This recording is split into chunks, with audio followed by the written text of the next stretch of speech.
What if I told you the United States almost started World War III over a tree, a poplar tree in the Korean Demilitarized Zone? That's all it took. But what came next was one of the most bizarre and over-the-top military shows of force in history.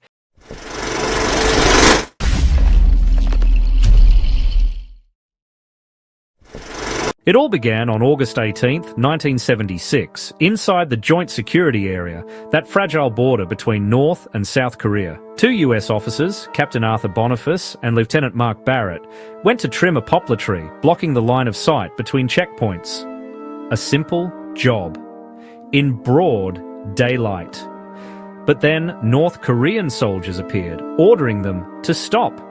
Moments later, everything spiraled into chaos. Armed with axes and clubs, the North Koreans attacked, brutally killing both American officers. The world was stunned. The event became known as the Axe Murder Incident.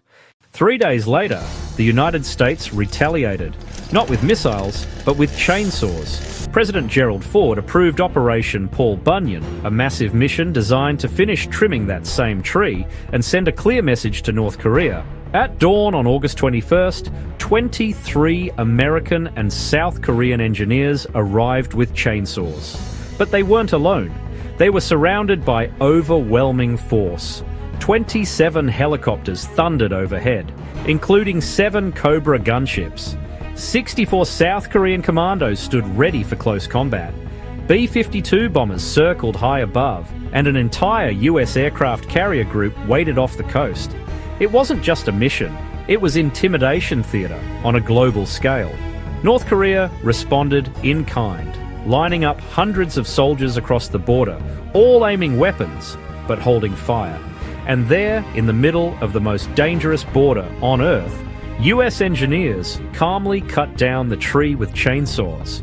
One wrong move, and the Cold War could have gone nuclear.